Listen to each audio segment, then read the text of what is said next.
இன்றைக்கி என்ன வீடியோ அப்படின்னு சொல்லி பார்க்கலாமா. இன்றைக்கி ஊர் சுற்றுனது தான். இன்றைக்கும் ஊர் சுற்றிட்டு தான் வந்தோம். அப்படியே குளிச்சுட்டு வரையில் ரியாஸ் வந்து சொக்கம்பட்டியில் அல்வா சாப்பிட்லான்னு சொல்லியிருந்தான். தனலட்சுமி விலாஸ் தான் 2வது கடை பெருசாக ஓப்பன் பண்ணியிருந்தாங்க. 18 வகையான அல்வா வச்சுருந்தாங்க. ரொம்ப டேஸ்ட்டாக இருந்தது. நாங்கள் ஒரு 4 வகையான அல்வா மட்டும் சாப்பிட்டோம். அன்னாச்சி பழம், கருப்பட்டி, இளநீர், வாழை இலை அல்வான்னு சொல்லிட்டு அங்கே உள்ள ஒரு அங்கிள் வந்து ரியாஸை ரொம்ப நல்லா பார்த்துக்கிட்டாங்க.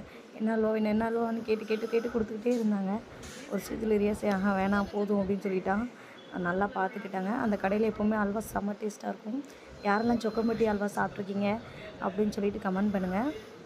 சொக்கம்பட்டி அல்வாவோட டேஸ்ட் எப்போவுமே ரொம்ப சூப்பராக இருக்கும். அப்படியே சாப்பிட்டுட்டு நாங்கள் அங்கேருந்து கிளம்பிட்டோம்.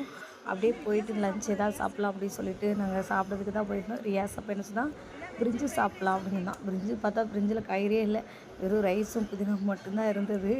சரி இதுதான் இன்றைக்கி நமக்கு கிடச்சிது அப்படின்னு சொல்லிட்டு பிரிஞ்சு சாப்பிட்டுட்டு எனக்கு ஒரு தயிர் சாதம், ஒரு கோபி மஞ்சூரியன் ஆர்டர் போட்டிருந்தேன். அதில் தயிர் சாதம் தொட்டுக்க வாழைக்காலாம் கொடுத்துருந்தாங்க. வாழைக்காய், அப்பளம், ஊறுகாய் கொஞ்சம் புளிப்பாக இருந்தது. நம்ம சின்ன வயசில் சாப்பிடும்போது ஹோட்டலில் கொடுக்குற ஊறுகாவே ரொம்ப டேஸ்ட்டாக இருக்கும். இப்போல்லாம் வந்து ஊறுகாய் சாப்பிட்றது ஒரு மாதிரி டிஃப்ரெண்ட்டாக இருக்குது. ஊறுகாய் மாதிரியே இல்லை. அப்படியே சாப்பிட்டுட்டு அங்கேருந்து கிளம்பிட்டோம். இந்த வீடியோ பிடிச்சிருந்தா லைக் பண்ணுங்கள். தேங்க்யூ. கோபி ஃப்ரை, சிக்கன் 65 அப்படிங்கிறது தான்.